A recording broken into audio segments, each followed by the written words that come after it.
So let's first address the elephant in the room. Hi, I'm Beata Bukowski with our weekly economic update. And yes, that elephant in the room is all that shenanigans that is going around on all social media, TikTok included, on the loan level price adjustment. According to Sandra Thompson, who runs the Federal Housing Finance Agency, she says that it is untrue that higher score borrowers are now being punished so that lower credit borrowers can pay less.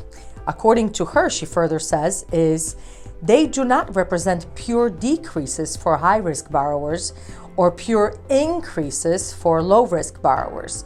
Many borrowers with high credit scores or large down payments will see their fees decrease rather than increase. So pay close attention, says Sandra.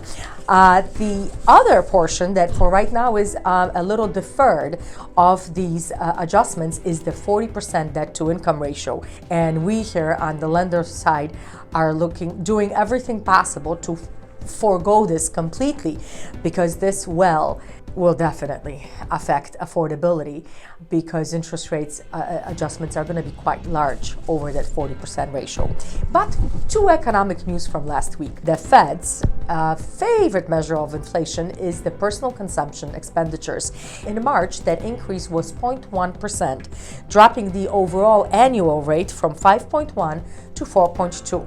Taking out the volatile and sometimes uncontrollable food and energy from the equation, the drop was from 4.7 to 4.6%. Still a little farther off than we would want to be from the Fed's benchmark, which they have it set at 2%, but we definitely are headed in the right direction. Pending home sales fell 5.2% from February to March, and that's a drop of 23.2% comparing to March of last year. Bottom line is, according to Lawrence Yun, chief economist for the National Association of Realtors, the lack of housing inventory is a major constraint for rising sales.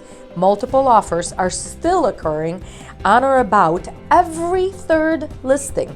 Over 28% of homes end up selling over list price, and this is all purely because of very low inventories. New home sales had a whopping 9.6% increase in March to a 683,000 unit annualized pace. Now, the median sale price rose from $433 in February to $449 in March. This figure is not the same as appreciation. Median simply means half of properties sold under, the other half of properties sold over that price. What's important to note here is that the total number of homes, newly constructed homes that are up for sale, would suggest about a 7-month supply. However, of the completed homes, we only have a little over 1 month supply. So there are a lot of properties that will be coming on the market, but they just only have permits pulled for right now, or construction